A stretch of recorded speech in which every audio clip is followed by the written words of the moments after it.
Lep pozdrav vsem skupaj, spoštovani dekani, cenjeni gosti, spoštovani udeleženci, ki spremljate današnji dogodek tako v živo kot preko spleta. Najprej bi se vsem najlepše zahvalil za vašo udeležbo. Z velikim veseljem danes odpiramo prvega v seriji dogodkov pod sloganom Od FU, Fakultete za upravo, do EU, gremo v upravo smer, ki bodo namenjeni ozaveščanju študentov ter strokovne in širše javnosti glede aktualnih vsebin s področja Evropske unije. Razlogov, zaradi katerih smo se odločili v večjem obsegu naslavljati aktualne vsebine s področja Evropske unije, je več, a naj omenim zgolj 3.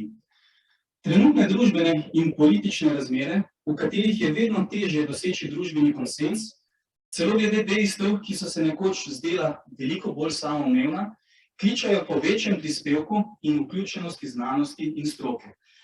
Ta ne bi smela biti zazrta sama vase in omejena znotraj zidov akademskih institucij, temveč bi se morala približati ljudem in jim pomagati razumeti temeljna družbena razmerja, ki se danes razvijajo s svetlobno hitrostjo.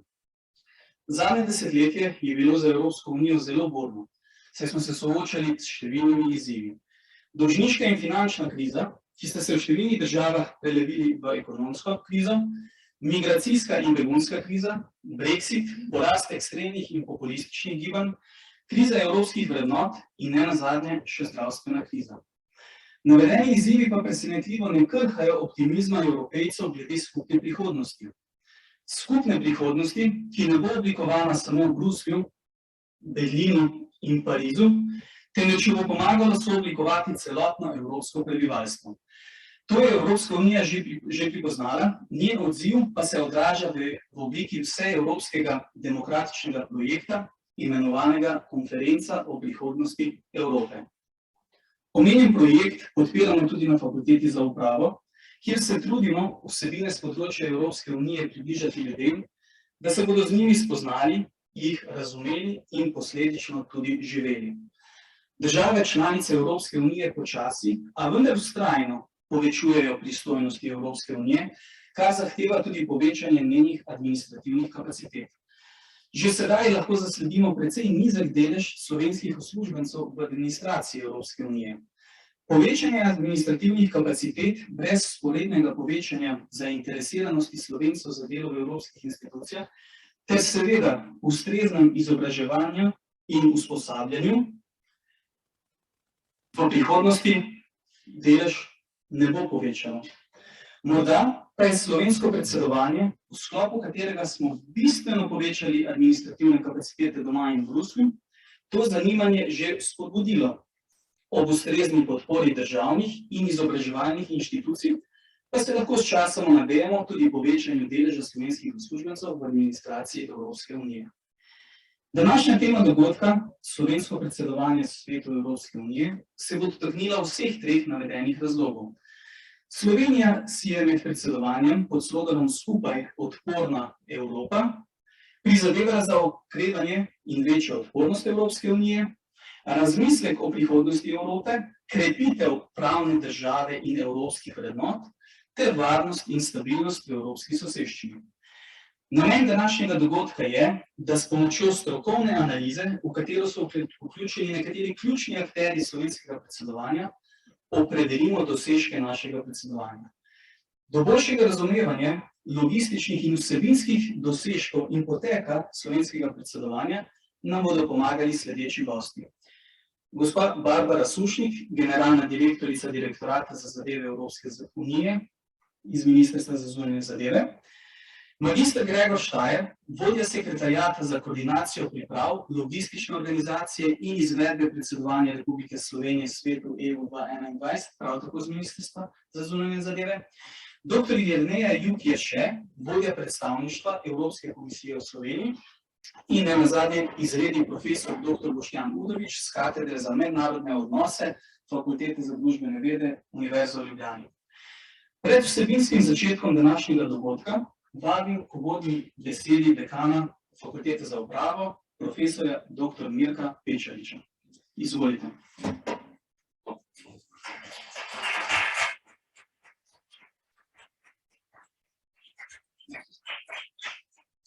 Hvala, Bruno, za besedo. Spoštovani gostje, dragi udeleženci dogodka, tukaj predavalci in na spletu. Predsedovanje Svetu Evropske unije je za vsako državo članico svojevrstna priložnost za izražanje kompetenc, poguma in vrednot neke države. Vsaka predsedujoča država si raje predstavlja predsedovanje ne v etimološkem smislu organiziranja nekih sestankov in sej, pač pa da s svojim predsedovanjem ustvarja že kar presedanje. Torej, za pravnike ljubša beseda precedense kot nekaj, kar je zgled za prihodnja podobna ravnanja. Obdobje 6 mesecev mine zelo hitro, pa vendar lahko starši vemo, da nekateri dojenčki v tem času lahko že sedijo, izražajo zloge, kot so na primer ba, ma, ga, ali pa podobne kombinacije samoglasnikov in soglasnikov. Bistvo je, da lahko kljub bolj ali manj glasnim zvokom starši že lahko razumejo njihovo sporočilo. Tako smo tudi s predsedovanjem kot država in državljani prejeli pomembna znanja, da je majhnost lahko tudi prednost pri uvajanju sprememb tako v javnem sektorju kot drugje in da imamo še veliko priložnosti za razpravo o skupni prihodnosti. Tudi za predsedovanje Svetu Evropske unije je obdobje 6 mesecev dovolj, da si lahko zapomnimo njegove bistvene ideje, ki jih želi predsedstvo kot zgled prenesti naprej. Na Fakulteti za upravo, tako kot je bilo že omenjeno, v okviru univerzitetnega študijskega programa Upravljanje javnega sektorja izvajamo tudi modul Upravljanje v Evropski uniji, v okviru katerega se študentje nekako izobražujejo z namenom zaposlovanja v evropskih institucijah. Nadalje želimo to idejo, kot je bila omenjena, od FU do EU, peljati še naprej in izvesti niz dogodkov, tako v tem kot v prihodnjem letu. Vsak od nas bo lahko tudi z današnjega srečanja odnesel domov kakšno novo idejo, na podlagi katerih bomo ustvarjali vsak svoj nove zgodbe in nove poglede. Ob tej priliki vam želim, da bi se dobro počutili in da bi bili povezani s Fakulteto za upravo, tako boste v vsakem primeru še vedno v okviru EU. In če začnemo kar s prvimi zlogi, koraki ali bolje sedenjem, tako doma kot v predavalnici, predajam vajeti naprej kolegi Bruno, da nas popelje novim spoznanjem naproti. Hvala lepa.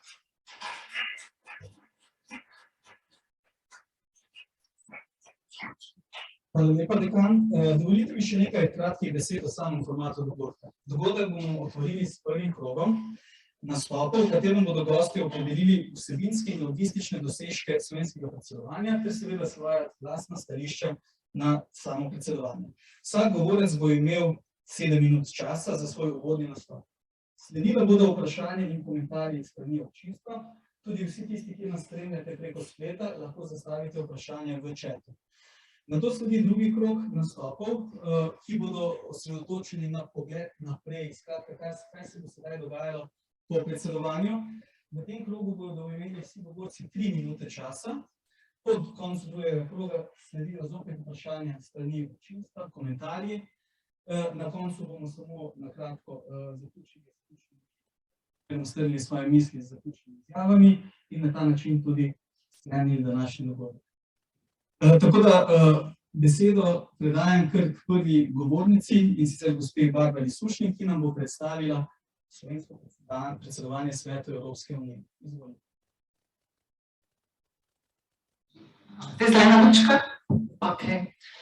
Hvala lepa, spoštovani dekan, spoštovani predstojnik katedre. Hvala za to priložnost, da lahko danes sodelujem na vašem dogodku. Zdi se mi res zelo pomembno, da se govori, da se razpravlja o ravno zaključenem predsedovanju Slovenije svetu EU, da se ga analizira, ter da se ga seveda tudi kritično ovrednoti. Kaj povedati v 7 minutah o dosežkih predsedovanja? Ko sem razmišljala, kako jih uporabiti, ne želim jih uporabiti za ponavljanje dosežkov predsedovanja, kot jih lahko zdaj poslušamo dnevno, v medijih, tudi na najvišji ravni ministri predstavljajo svoje dosežke in verjamem, da to spremljate.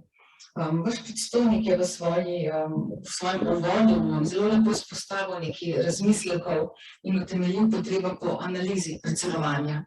Zato bi morda začela pri analizi. Če želimo narediti dobro analizo nečesa, moramo biti prepričani, o čem govorimo, da govorimo o isti stvari. Sicer bo analiz toliko, kolikor je govorcev, če ima vsak svoje videnje predsedovanja. Zato se mi zdi smiselno par besed nameniti najprej samem konceptu predsedujoče države, predsedovanja svetu EU, kot smo ga določile države članice, vključno s ključnimi nalogami predsedstva.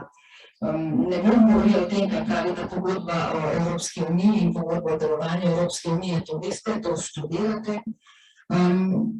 Potem so razdeljene določbe v poslovnikih in navodilih, verjamem, da se s tem ukvarjate v študijskem procesu. Bi pa rada poudarila, da delo evropskih inštitucij poteka kot kontinuiran proces, ki je osredotočen predvsem na pogajanja o zakonodaji. S članstvom v EU veste, da se za vsako državo članico velik del zakonodaje sprejema v okviru EU inštitucij, se pravi v Bruslju, oziroma deloma tudi v Strasbourgu, in ne v nacionalnem parlamentu, se pravi na Šubičevi 4. Če skušam to ponazoriti, ključna vsebinska naloga predsedujoče države je usmerjanje zakonodajnega dela Evropske unije in oblikovanje stališč sveta EU, ki mu država predseduje, preko vseh različnih ravni odločanja. S tem se zagotavlja kontinuiteta izvajanja evropske agende, pravilnost zakonodajnih postopkov in pa tudi sodelovanja med državami članicami. V mojih predavanjih, ko sem delala usposabljanje za program predsedovanja, sem skreirala in uporabljala ilustracijo z avtocesto. Če si predstavljamo, da imam mikrofon v rokah, ne vem, kako bom to uspela, če si predstavljamo avtocesto, zakonodajno, se pravi iz leve, hvala lepa, zato smo kolegijali, se pravi, če greste strani sama, to je zakonodajni postopek v EU. Poteka na tej zakonodajni avtocesti je zelo veliko prometa, vozil zakonodajnih aktov in veliko udeležencev v prometu se deluje. Odseki so definirani zakonodajnim obdobjem. Veste, da je 5-letno zakonodajno obdobje, voditelji EU na zasedanju Evropskega sveta sprejmejo strateško agendo, določijo za naslednje 5-letno obdobje osnovne strateške usmeritve. To je bilo na zadnjem primeru junija 2019 v Romuniji, ker je predsedovala Romunija, takrat so bili določene te osnovne strateške usmeritve za odsek avtoceste, ki se mu reče 5-letno zakonodajno obdobje, v katerem tudi mi predsedujemo. Tukaj je potem tudi 18-mesečni program dela sveta, ki ga pripravi aktualno trio predsedujočih. V našem primeru smo to pripravili skupaj z Nemčijo in s Portugalsko. Se pravi, to določi še en ožji odsek zakonodajne avtoceste. In potem je še ožji odsek, je pa 6-mesečni program predsedovanja, ki si ga podoloči država, ki predseduje. Se pravi, to je v bistvu, kaj je naloga predsedujoče države? Upravljanje prometa na tej zakonodajni avtocesti. Kaj se pospeši, kaj se mogoče malo počasni, kako se poskuša uravnavati promet, da čim več prometa pride do konca. Tako da to samo, da imamo, hvala lepa, kolega Staja, za tole pomoč, da imamo približno v mislih, kaj je glavna naloga predsedujoče države. Kakšna je gostota?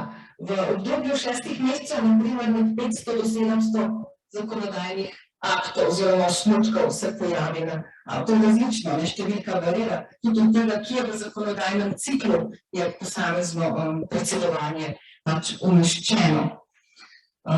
Torej, ključna naloga predsedstva na tej zakonodajni avtocesti so načrtovanje, koordinacija predsedovanja sestankom sveta in večini pripravljalnih teles, to je delovnih teles in odborov, iskanje predlogi za kompromisne rešitve z namenom doseganja dogovora v svetu, predstavljanje sveta v odnosu z Evropskim parlamentom, v našem primeru je bil visoki predstavnik ministra za zunanje zadeve, in pa pogajanja v imenu sveta za doseganje dogovorov zakonodajnih zadev z drugimi inštitucijami EU, to so tako imenovani trialogi. Vendar pa, ob tem, ko država usmerja promet na tej avtocesti, je predsedovanje tudi edinstvena priložnost za okrepitev aktivnosti na tistih področjih znotraj te avtoceste ali pa za uvrstitev dodatnih vozil na to avtocesto, dodatnih tematik, za katere pa predsedujoča država ocenjuje, da je to potrebno. Se pravi, jih umešča med svoje prednostne naloge, med svoje prioritete in pa hkrati tudi za promocijo države. Tukaj se nam pa to sestavi v en koncept celotnega predsedovanja. In v ta namen si vsako predsedstvo pripravi svoj programski okvir, ki je 18-mesečni program trija, tako 18 mesecev opredeli, potem 6-mesečni program predsedovanja s prednostnimi nalogami, ki ga je omenil tudi vaš predstojnik katedre v svojem nagovoru, in pa seveda okvirni začasni dnevni redi vseh formacij sveta. In tiste 10 formacij sveta, eni od njih predseduje stalni predstavnik, visoki predstavnik za skupno zunanjo varnostno politiko, zato tam drugi v bistvu pripravijo agende, v preostalih 9 pa smo pa mi pripravili, v našem primeru osnutke agend vseh zasedanj tekom tega 6-mesečnega obdobja. Predsedstvo je po definiciji nevtralno. Veste, da piše v pogodbah je določeno. Neutralno, nepristransko, deluje kot pošten, neutralen posrednik, ne preferira lastnih preferenc, niti preferenc drugih držav članic. Se pravi, mora upoštevati vsa izražena stališča, sicer se promet ne bo premikal, se bo nekje zataknil. Ampak dolžnost nevtralnosti obstaja vzporedno s politično dimenzijo, ki pa se odraža v tem, kako si država postavi svoje prioritete. To pa ima možnost v pripravljanju prometa na tej zakonodajni avtocesti, pa ima svoje prioritete v misli in temu ustrezno ravna. Te prioritete seveda odražajo stopnjo zrelosti samih dosjejev same po sebi, pa tudi politične prioritete, ki si jih predsedujoča država postavi. In zato gre, ko govorimo o prednostnih nalogah predsedujoče države. Drugi tudi pomemben vidik, ki sem ga omenila, je pa promocija države, ki se promovira tudi preko teh izbranih prioritet. Kako se država izkoristi predsedovanje svetu EU, da v bistvu krepi svojo podobo doma v tujini s temi prioritetami, ki si jih določi in ki jih potem zasleduje tekom predsedovanja. In na teh izhodiščih smo se tudi v tem priprave in potem same izvedbe predsedovanja. Začetek priprav sega v leto 2017, nadaljevala se tekom 2018-2019. Če vas to zanima, lahko pa pridem posebej o tem govoriti, ne bom pa danes, ker malo bo kratko odmerjen čas. V glavnem, končno fazo, končno obliko programa 6-mesečnega s prednostnimi nalogami je vlada potrdila junija lanskega leta in te 4 prednostne naloge, ki jih je tudi omenil dr. Nikolič, so ga določeno odpornost okrevanje, konferenca o prihodnosti Evrope, Unija ruskega načina življenja vladavine prava, ter seveda verodostojna in varna Evropska unija.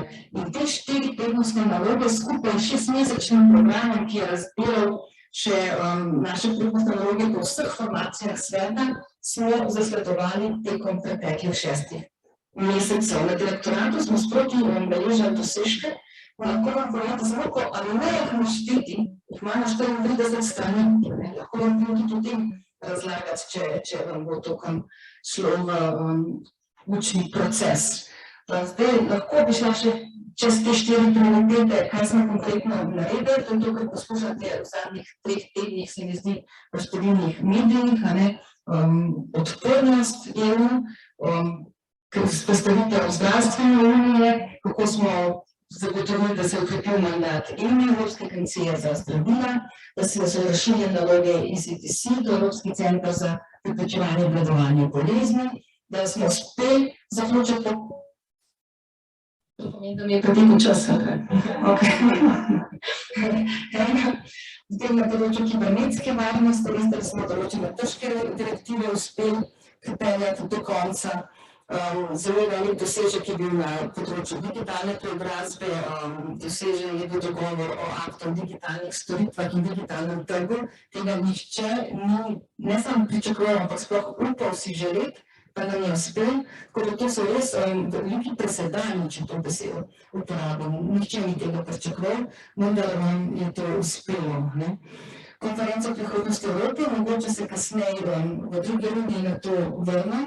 Tukaj smo ogromno časa investirali v to, dosežki so bolj težko za predstaviti, so pa zelo konkretni. V bistvu res je pri tem, da smo uspeli obdržati razpravo v vsebinski smeri in potem, da se vključuje državljanje, ne pa da se to prenese v nek medinstitucionalni boj za prevlado. To smo zelo veliko naporov v to vložili. Vladavina prava, vsi smo imeli, povsod je bila vseobsežna, prisotna v medijih in v vseh diskurzih. Tukaj moram reči, da smo uspeli na 4 formalnih zasedanjih, od 4 formalnih zasedanj Sveta za splošne zadeve smo na 3 obravnavali vprašanje vladavine prava, v zelo konstruktivnem ozračju, pozitivni atmosferi. Tako da s tem smo tudi, mislim, da naredili kar dober presedan, da se da o tako komplicirani tematiki govoriti izredno konstruktivno in pozitivno. Lahko vam še zelo veliko stvari naštela, mogoče samo Zahodni Balkan, širitev Evropske unije, kar nekaj konkretnih dosežkov, se pravi, vrh je bil organiziran v Sloveniji, ki so se udeležili vsi voditelji EU in tudi voditelji držav partneric Zahodnega Balkana in sprejeta je bila skupna izjava. To niso bile zadeve, ki so samo po sebi umevne in mislim, da že to bil kar precejšen dosežek. Tako da v večje podrobnosti v tem začetnem delu ne bom šla, koliko smo mogli predsedovati, kolikim sestankom, kolikim svetom, koliko dogodkov iz Svetstva Slovenije, nekaj boljših kolegi v nadaljevanju povedali, če bo še kaj ostalo, lahko vrnem kasneje. Tako da bi tukaj zaključila in bi predstavila mogoče moje teze, če želite slišati. Jaz menim, da je bilo predsedovanje v drugi polovici 2021 dobro zastavljeno, da je bilo dobro izpeljano, celo nadpovprečno dobro glede na zapletenost razmer, da namenjamo COVID-19, da je bil 6-mesečni program predsedovanja s prednostnimi nalogami v zelo veliki meri uresničen in da je Slovenija s predsedovanjem svetu EU pomembno prispevala k napredku EU na številnih tudi za Slovenijo pomembnih prednostnih področjih. To je krizno upravljanje, kot sem rekla, zdravstvena unija, kibernetska varnost, digitalna preobrazba in tega ne smemo podcenjevati in ne smemo ne videti napredka celotne EU na teh pomembnih področjih, kot da to ni tudi naš dosežek in za nas pomembna stvar. In preko teh izbranih in uresničenih prednostnih nalog, ki sem jih naštela, je Slovenija tudi povečala svojo prepoznavnost v Evropi in širše. Ko da tukaj sem jaz ustavila, z veseljem bom prisluhnila vašim komentarjem, vprašanjem in tudi vašemu videnju, kaj je predsedovanje svetu EU in kako je bilo izvedeno naše zadnje predsedovanje. Hvala lepa vam. Hvala lepa. Lepo prosim za besedo gospoda magistra Štajerja, ki nam bo predstavil logistični vidik slovenskega predsedovanja.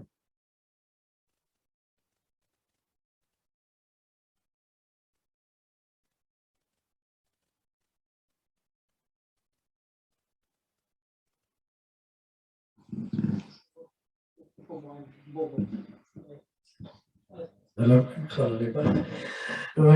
Lepo pozdravljeni, kolegica Sušnik je omenila lepo primer z avtocesto. Jaz se počutim zraven kot tisti, ki to avtocesto ne gradil po Sloveniji, ampak se vzdržujem. Sekretariat za predsedovanje je predstavljen neko centralno logistično enoto, skrbijo za organizacijo dogodkov v predsedovanju v Sloveniji. V smislu obstoja sekretariata tudi v racionalizaciji sredstev, različnih resursov, predvsem pa v zagotovitvi enotnih standardov dogodkov. Nazadnje država predsedujoča ne bi razširjala nivoja ranga širjenja gostoljubja od predhodnih držav, ker bi s tem delala seveda tudi medvedje uslugo naslednjim predsedstvom. Sekretariat za predsedovanje v Sloveniji podpira dogodke na ministrski in višji ravni in tudi na podministrski ravni za tiste dogodke, ki so imeli povezavo z delom teles sveta. Delno pa podpirajo tudi dogodke, ki so bili v pristojnosti ministrstev vladnih služb, to so dobro konference, posveti, promocijski dogodki. Skupaj se v Sloveniji, to, kar imamo mi akreditacijska sistema zabeleženo, odvila 219 dogodkov.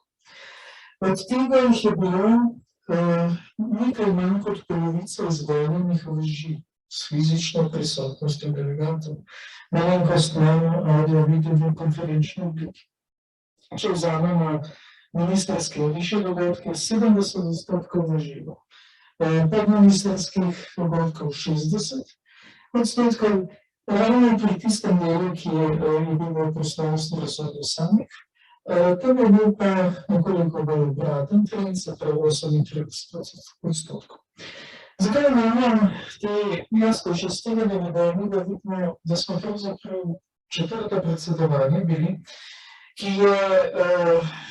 je padlo v novo realnost pandemije COVID-19.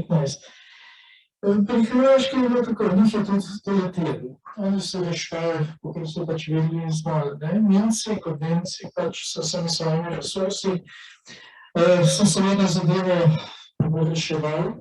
Seveda, tako kot pri prvem predsedovanju, smo se tako povezali z njimi. Z Nemci istočasno so bili takrat konec avgusta 2020 objavljeni tudi portugalski kolegi, potem smo približno istem. Že istega poletja, ko se je predsedovanje premaknilo naprej, ko smo pa vlada odločila, da je treba pospešiti priprave, smo nekoliko prilagodili koncept. Šlo je za to, da bomo se trudili za fizično izvedbo dogodkov. Že takrat je bilo jasno po prvih mesecih, da videokonference in pa fizična prisotnost delegatov ni isto. In videli pa smo že po nemškem vzoru, da bomo morali iti v malo zmanjšan format. Javni gospodarski zavod Brdo oziroma kongresne kapacitete. Prvič smo zgradili kongresen center že za prvo predsedovanje, drugič pa za nek standard oziroma tudi varnostni vidik in seveda predvsem storitev opremljenosti kongresa na Brdu. In to je bilo že od začetka koncept, da bomo glavne dogodke izvajali na Brdu. Razlika je bila samo v tem, da smo razširili, da smo Brdo izkoristili z vsemi možnimi kapacitetami tudi za podministrske dogodke in da smo šli v iskanje alternativnih lokacij, predvsem pa, če bi je potrebno. Organizirati dogodke je seveda čisto nekaj drugega. Najbolj se ne veste, kje ste, ko boste imeli fizičnih dogodkov, kako se bo trend obrnil, gor, dol, kakorkoli, ampak obrne se. In zdaj, ali imate dogodek fizično, če ga imate fizično, koliko delegatov boste dobili? Ali boste dobili 3 delegacije ali boste dobili 10? To je pri planiranju predsedovanja zelo velik handicap. Potem kot drugo, potem iščete kapacitete, kongresne kapacitete začnete iskati. Še lahko imate to, seveda z opremo, veste, kongresne kapacitete ne pomeni šotor, ki ga postavite tam zunaj, in morate imati vse infrastrukturo zraven, kako ima ta dvorana, tam naške kabine podviden, ampak vi potrebujete, do tega še pridem, tega zdaj bistveno več. In potem greste šele na hotel, iščete. Potem seveda organizirate obede, ki so tudi izziv v teh časih. In čisto nekje na koncu tisto, kar imamo najrajši turizem. Turizem kot stroka in kot panoga je ena najbolj prizadetih med COVID. In najprej, ko greste v sodelovanje z MIAZ, bo tem rekel konc. Veste, tukaj je dober primer, ko je rekel kolega Škodanec iz MIAZ-a, mi rekel, ste Postojnska jama že par milijonov let ni bila prezračena. In zračenje je eno osnovnih principov preprečevanja širjenja COVID. Zdaj pa ta element, Temci so nam kazali takele fajle svojih dokumentacije, kako so se bolj z zdravstvenega skoriti vidika pripravljali na dogodke. Potem pri nas smo začeli seveda tako pritiskati na NIJZ, na Nacionalni inštitut, kar rekel NIJZ na kratko.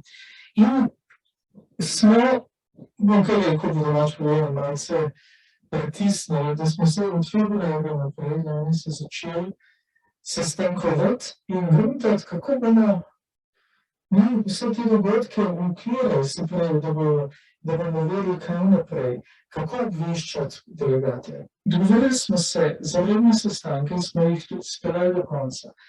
30 do 35 dni pred dogodkom sestanek z gostitelji, posameznim resorjem, NIJZ, drugimi strokovnjaki, akterji, in se posvetujemo, se pogovorimo, pogledamo program in z tega preventivnega vidika poskušamo najti rešitev. Maja, mi še nismo vedeli, kaj bo julija. Slutili smo in upali smo, da bomo šli v živo. In smo šli v živo. Čeprav je šlo na slabše, smo bili tudi mogoče malo bolj pripravljeni, čeprav marsikdo ni hotel verjeti, da je oktobra treba zadevo obrniti v drugo smer. Tako da, jaz moram tukaj posebej izpostaviti in tudi en velik vidik, ki nam je to predsedovanje naredil, so bili študentje, mladi zdravniki, bodoči zdravniki, ki so nam organizirali, ki so za nas praktično delali kot neko telo, ki smo ga pravzaprav res potrebovali. To pomeni, da so organizirali konec točke, da so organizirali testiranje, da so obveščali delegate, da so bili vedno na telefonu za to, da je tista infotočka, ne samo info-covid-točka, preverjanje certifikatov in sploh preverjanje in opozarjanje na spoštovanje ukrepov, recimo naprej. In to je bil en del, recimo tudi eno področje, ki bo pravzaprav novo. Tudi po planiranju. 4 leta nazaj, 5 let zdaj, se nihče niti slutil ni, da bomo naredili čisto nek nov segment. Kar se tiče dela sekretarijata, nekaj 12 področij je bilo, jaz bom omenil 4. Oficirji za zvezo. Izkazalo se je, pri prvem predsedovanju smo imeli dobre izkušnje, lahko rečem, oziroma lani še boljše. Izredna razbremenitev sekretariata, izredno breme so prevzeli na nos in moram reči, čeprav sem bil malce skeptičen, da je ta ne bo takega entuzijazma, da je bil pri prvem predsedovanju, odlično se speljal svoje delo in so ogromno pomagali, pravzaprav pri dogodkih res so prevzeli eno veliko breme. Drugo, akreditacijski sistem. Leta 2008 smo imeli precejšnje težave s tem, oziroma celotni razvoj je slabši. Razvili smo v Sloveniji za zunanje ponudnike seveda sistem, ki ga bomo obdržali tudi po predsedovanju v državni upravi. Tako da tudi po tej plati smo pravzaprav nekaj postavili, česar nismo imeli, se pravi tudi za ostale multilateralne dogodke, ki pravzaprav bodo. Potem pa tolmačenje. Tolmačenje je bil poseben izziv. Tolmačenje je v skoraj vsakem primeru, ne glede na obliko dogodkov, fizično ali pa audio-video konferenčno. Res pa je, da so se določeni jeziki, formati zmešali. Nekje polovica vseh dogodkov je bila speljanih s tolmačenjem. Največji izziv je bil seveda vrh EU Zahodni Balkan. Zakaj omenjam tolmačenje kot poseben izziv? Zaradi tega, ker je zaradi preventivnih ukrepov po en tolmač v kabini, da govorim seveda o tem direktoratu oziroma prevajalski službi EK-ja, se pravi SKIP, skratica, ki tradicionalno tolmačijo največje dogodke, najmočnejše dogodke. In tukaj če smo šli na format recimo 28-28 za jeziki Zahodnega Balkana, bi potrebovali 84 tolmaških kabin. Tukaj nam je uspel en presedan, za katerega 3 leta nazaj niti pomisliti ne bi smeli. To je, da smo to organizirali, seveda smo pogrebili takoj portugalsko izkušnjo in da smo šli tukaj v eno Torej, na tolmačenje na dejavo. Vsi tolmači so sedeli v Bruslu in tolmačili in večerjo in naslednje zasedanje. In to na vrhu. Seveda z backupom 13 tolmačev, ki so bili pač za vsak slučaj, da bi se hitro priklopili. To je bil en tehnični dosežek, o katerem seveda tudi ni treba, da se veliko govori, ampak bil je tudi en napredek, ki se je tukaj zgodil. In seveda videokonferenčne kapacitete. To je pa nekaj, kar, kot sem rekel, Hrvatje so rešili, kar se reši, pač so morali rešiti. Potem so se pa ljudje razvadili, potem pa ni bilo dosti, da samo se tako slišal.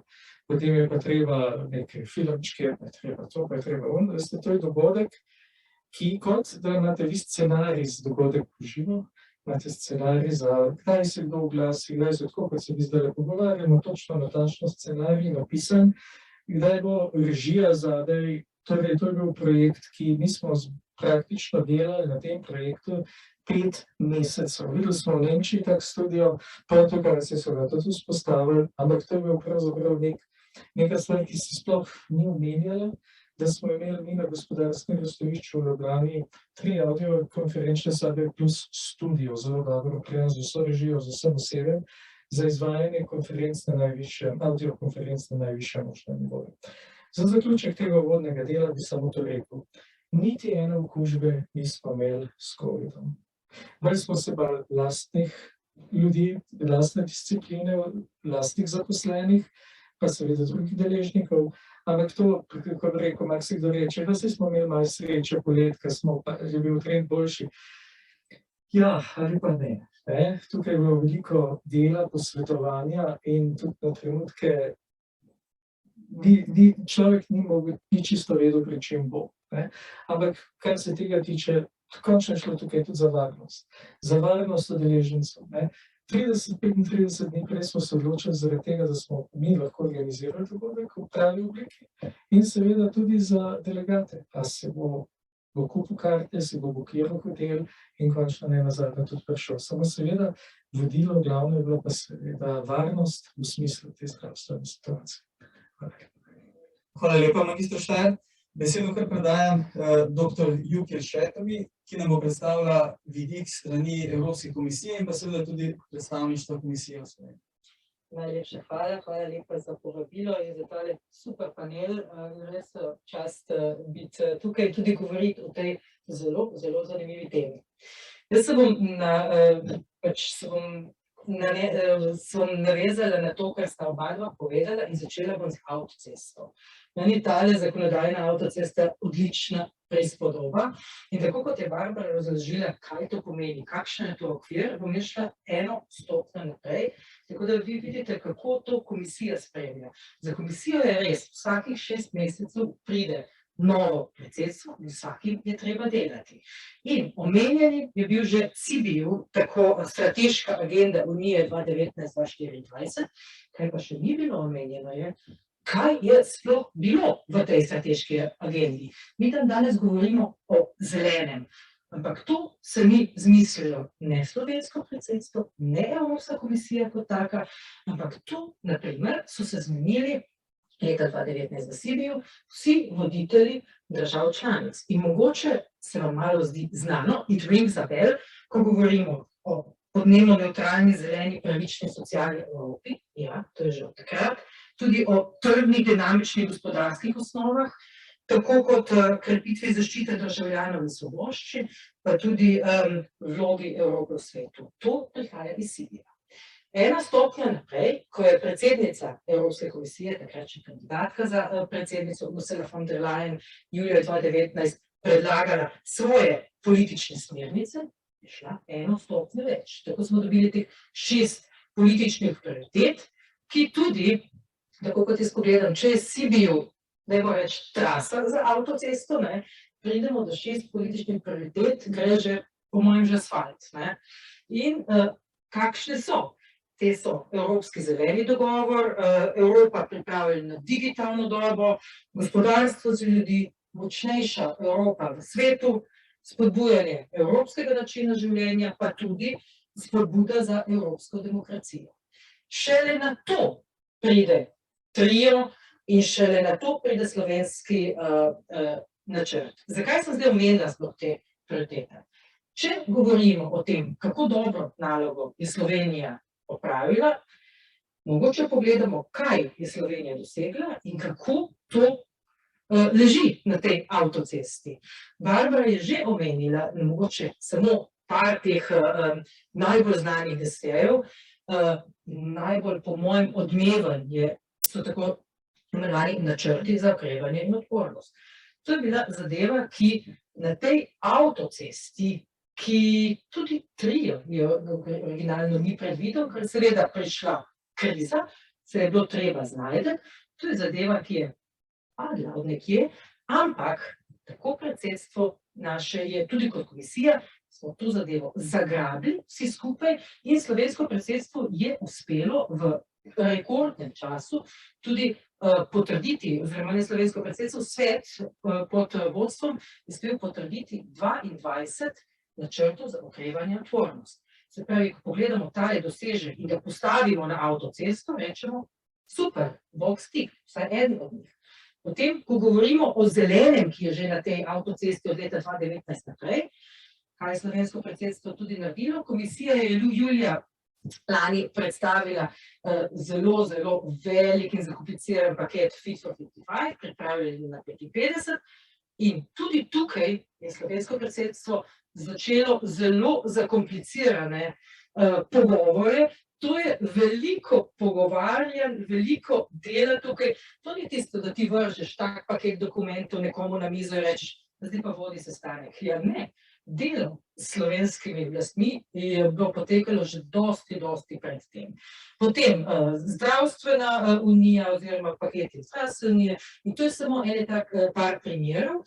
In pa seveda digitalno, Digital Single Act, Digital Market Act, tudi so take flagshipi, ki jih ne smemo povezati.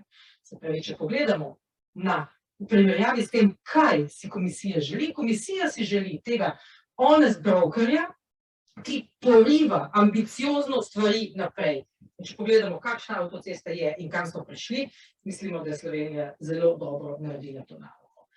Če pa grem zdaj na drugi, mogoče na nek način malo bolj zabaven del predsedovanja, to je, kako komisija gleda. Ne se pravi, za komisijo je to je avtocesta, po njej je treba porivati ta vlak oziroma te avtomobile. Lahko pogledamo, kako je predstavništvo Evropske komisije v Sloveniji spremljajo predsedovanje. Tu pride pa ta drugi del. Ta avtocesta je bilo zelo zabavna, jaz se ne vidim kot avtocesto, ampak bolj kot roller coaster. No. Bilo je res zanimivo. Če pogledamo par številk, mi smo bili v bistvu kar dosti na poti. In če pogledamo, kako je slovensko predsedstvo bilo na nek način vizionarno, da je uspelo v roku 2 mesecev spraviti čez te neformalne splete, ne splete, ampak svete. Mi smo imeli poleg 1. julija, ker je prišel cel koleč, 36 komisarskih obiskov. In tukaj gospod Štajer in njegova služba je poskrbela za vse tele prevoze pa to, vendar, če imate prvo cel koleč v državi oziroma 36 individualnih, verjemite, da to ne gre tako enostavno, kot si vi mislite. En pride v Trst, en pride iz Zagreba, en želi v Avstrijo, en hoče malo prej, malo kasneje, tako da ni to čisto tako enostavno. In vsi ti sveti so bili več ali manj julija in septembra. Jaz sama sem bila 40krat na Brniku, 30krat na Brdu, 10krat na Bledu. Če pogledamo naše voznike, kako so vozili 10krat več kot sicer. In tako da zabavno je vsekakor bilo. In to je z logističnega vidika, ampak tudi, govorimo tudi vsebinskega vidika. Mi smo bili tam in mi smo imeli to srečo, ne vem, ali smo bili izjema, verjetno so bili izjema, da smo lahko bili tudi tam na Brdu, ampak naši komisarji so mogoče imeli malo drugačno vlogo kot vsi ostali ministri, zaradi tega, ker so tudi vodili tiskovne konference skupaj z ministrom tukaj in so želeli vedeti malo več, kakšna situacija tukaj, tam, tako da smo se morali mi pripraviti tudi vsebinsko, kaj jim povedati, kako jim povedati.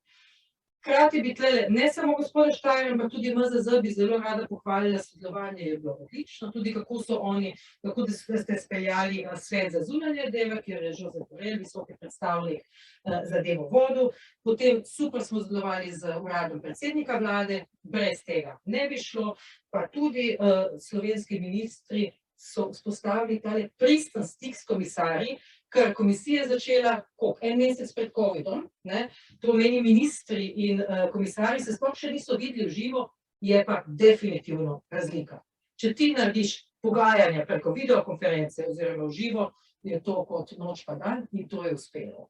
In zdaj pa, kaj pa naredilo to predsedovanje na fizičen način nekaj posebnega, v bistvu so ljudje. Brdo je bilo tisto super lokacija, komisarji, ki so prišli, so bili navdušeni, vse je teklo na srečo, kot švicarska ura, lahko povem, da res nisi mogel na Brdu brez PCT-ja pokazati čisto vsakič, jaz sem prišla tja, sem rekla, pa nisem že včeraj pokazala, so rekli, še enkrat, kot je bilo res zelo striktno, ampak je uspelo, ne bi pa uspelo brez predanih ljudi. In to vaši kolegi nekateri, se pravi tudi študente, ti oficiri za zvezo, mi kličemo liaison officerji, so bili odlični in to je tisto dalo nekaj posebnega.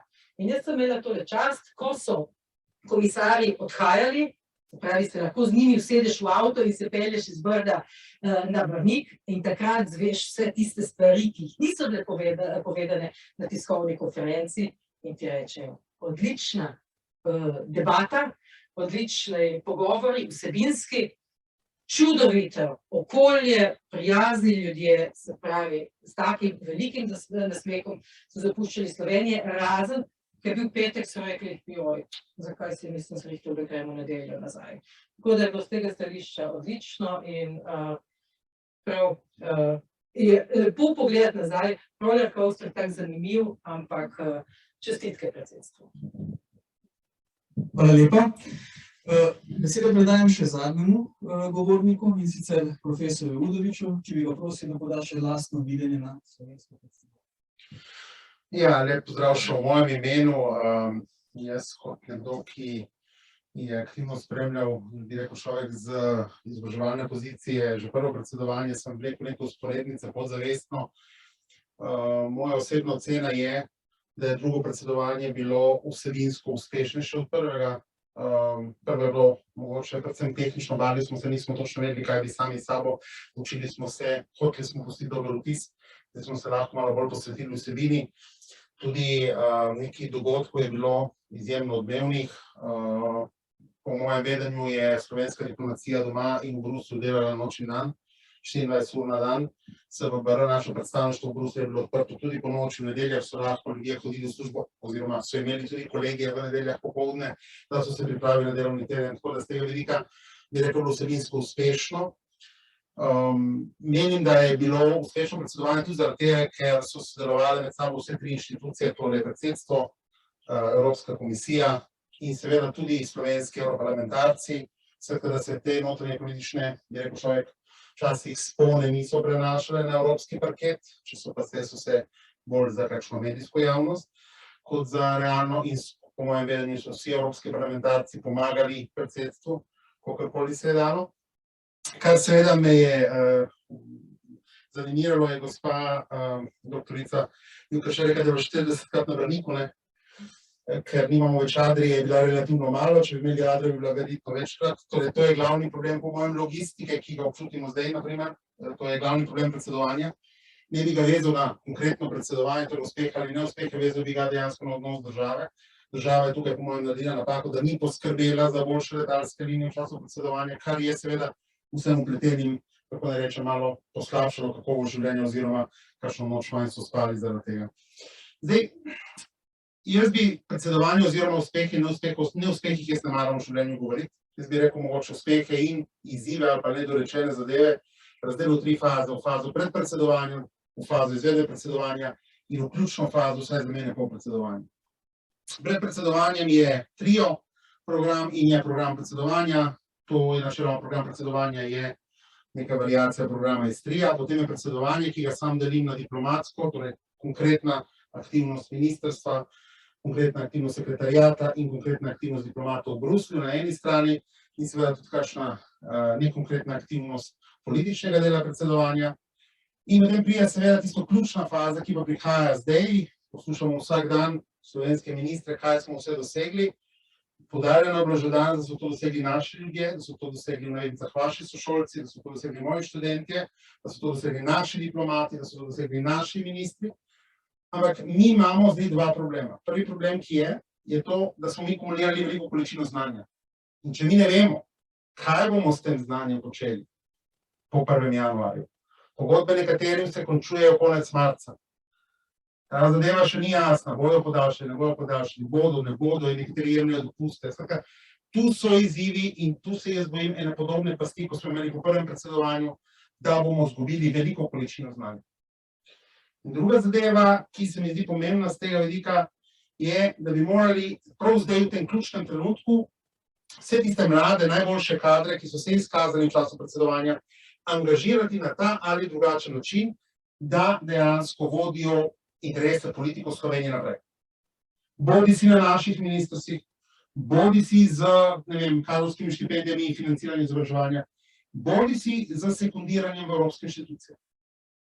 To se mi zdi, da smo malo prekratki. In to bi mogoče bil en izziv, da bom rekel neuspeh, ker ni neuspeh, jaz verjamem, da bo to uspeh, ampak bi bil izziv našega predsedovanja, kot ga sam razumem. Drug izziv, ki je po mojem mnenju malce problematičen, nismo pa zato krivi čist nič mi, ampak je kriva Evropska unija. Nismo krivi mi. Je pa vrh dejansko EU Zahodni Balkan. Tu, kljub temu, da se je Slovenija maksimalno trudila, smo bili relativno kot Evropska unija manj uspešni, kot sem si sam želel. Dali smo zavezo, ampak od zavez se ne da živeti, kaj več pa nismo dali. Je pa seveda to vprašanje za Evropsko unijo. Vemo dejansko, da je širitev na Zahodni Balkan zdaj v času francoskega predsedstva nerealno, imajo volitve aprila. Vemo, da dejansko vse države, ki prihajajo, ne bodo tako močno trudile, kot smo se mi. In mogoče je to edino stvari, ki pa je ne bi pripisal nam, ampak Evropski uniji kot celoti, ampak smo govorili, da smo mi honest brokeri, skratka tisti, ki naj bi to avtocesto utirjali oziroma usmerjali s prometnimi znaki, da morda dejansko tukaj Evropski uniji zmanjkalo ambicije, da bi tu lahko naredili kakšno točko več. Tako da nasploh bi pa pohvalil, jaz mislim, da vse tisto, kar imam jaz informacij, ekipa v Ljubljani na ministrstvu, sekretarijat, izjemni diplomati v Bruslju, res trialogi so se dogajali noč in dan, do zadnjega daha, meni so poročali dejansko z Bruslja do zadnjega daha, mislim, da je bil zadnji trialog, če imam prav v glavi, oziroma zadnji trialog je bil dejansko še v Štrasburu, potem so pa še na Koreper, na zadnji Koreper nesli tik pred Božičem, 22. če imam prav v glavi. 22. do 24. je bil Božič, to je konc realno predsedovanja, ampak 22. smo še se borili ko levi za to, da bi spravili nekaj skozi, da bi dobili še en dodatni dosežek slovenskega predsedovanja. In tu se mi zdi dejansko ta angažma, zlasti diplomatov doma in v Bruslju, izjemno hvalevreden in mogoče je bil malo zasenčen in bi ga tukaj zelo izpostavil kot slovenski uspeh. Hvala lepa, profesor Udovič. Sledi sekcija, ki je namenjena vprašanjem strani občinstva, tako navzočega kot tudi tisti, ki spremljate dogodek preko spleta. Prvo vprašanje smo že dobili, tako da lepo prosim, če imate vprašanje, da samo dvignete roke in vam bomo prinesli mikrofon. Se predstavite na mikrofon in zastavite vprašanje. Prvo vprašanje smo pa dobili že iz Luksemburga strani kolega Saša Severja in sicer sprašuje, zakaj se Slovenija med predsedovanjem ni angažirala glede reforme Schengena, glede na to, da je Evropska komisija konec leta 2021 pripravila svoj paket sprememb in da je Republika Slovenija pri oblasteh Republike Avstrije večkrat izrazila nasprotovanje avstrijskemu mejnemu nadzoru na notranji schengenski meji med Slovenijo in Avstrijo. Na to vprašanje se seveda lahko navežete oziroma odgovarjate vsi. Jaz lahko začnem, ampak iz strani komisije seveda bilo jasno sporočeno, da vse v bistvu 3 kandidatke, ki so pred vrati Schengena, so pripravljene za naslednje korake. Je pa treba videti tudi realnost, politično realnost. kolega omenil, ja, volitve. Ja. Ene so pravkar bile nemške, ene pomembne prihajajo francoske, in mogoče ni pravi čas za to. Tako da tlele pri Schengenu ni, okoliščine niso bile mogoče prave, upajmo, da bo šle kmalu naprej. Bi se pa navezala na Zahodni Balkan.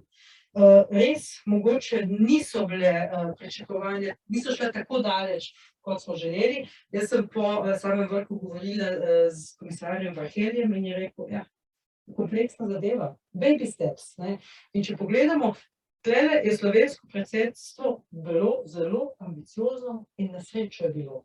Če bi imeli predsedstvo, ki se s tem ne bi niti lotilo, ne bi imeli ne deklaracije, ne bi imeli voliteljev tukaj, ki so se pogovarjali v živo o tem, in je pa vprašanje kar zelo kompleksno, predvsem v tej realnosti, rečemo, teh večjih volitev okrog nas. Ne? Ampak upajmo, komisija je za to in je zato spoštovala slovensko predsedstvo, ki je res želelo to narediti.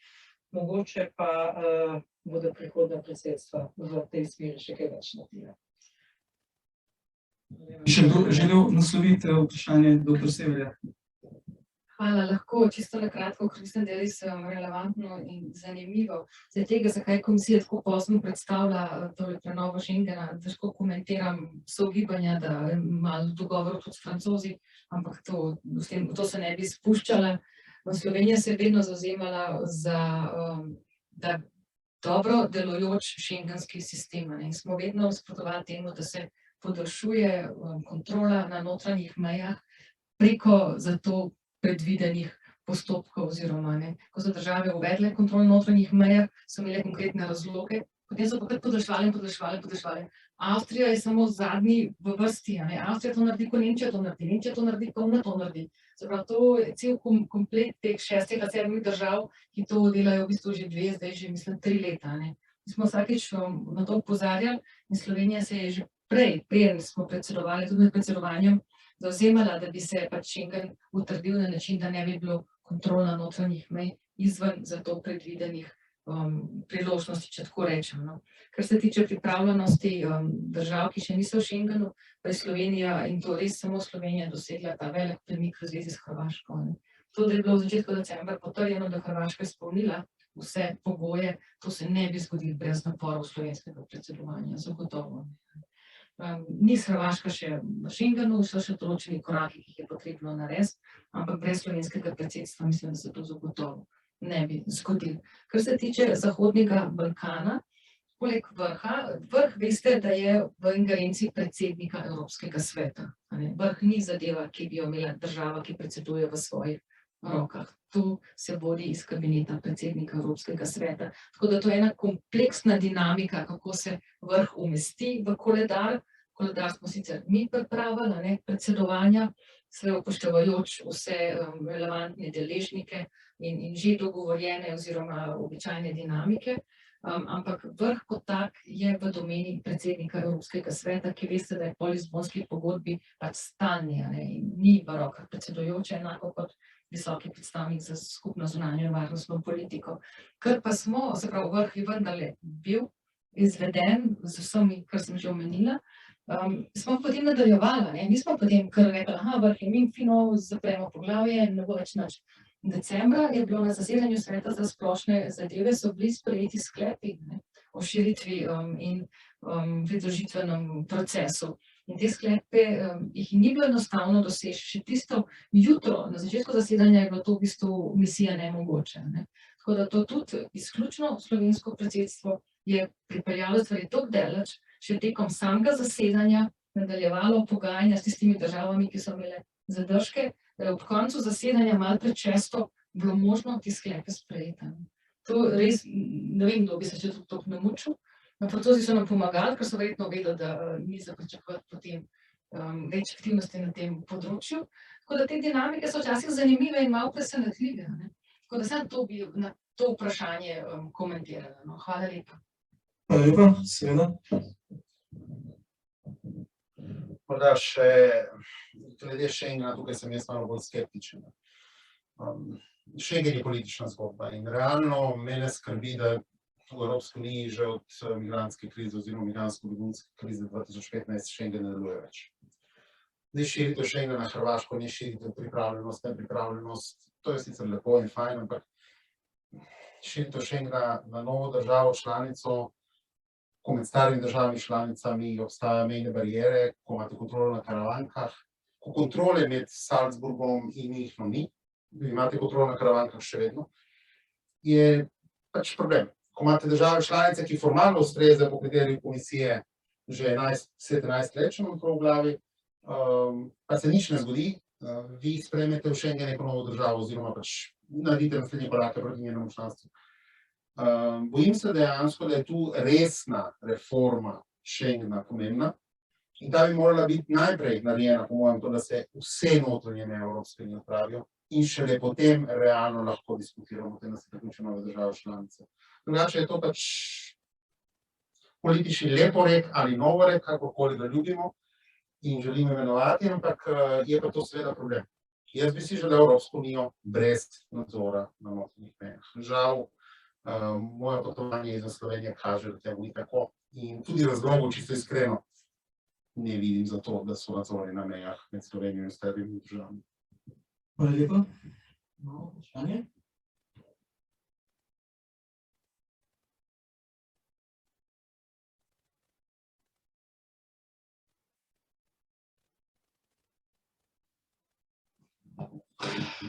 Hvala lepa za vaše lepe predstavitve.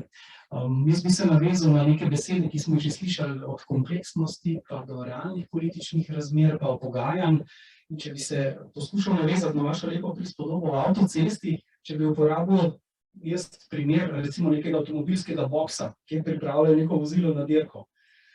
Kako dati, bi rekel, prednost nekemu zakonodajnemu aktu pred drugima, če drugače rečem, kateri avto spustiti na dirko, kako določiti štartne pozicije, kateremu izmed drugih avtov reči, tukaj pa na rezervno stezo še malo potrenirati, četrtmu ti pa vozniški izpit narediti.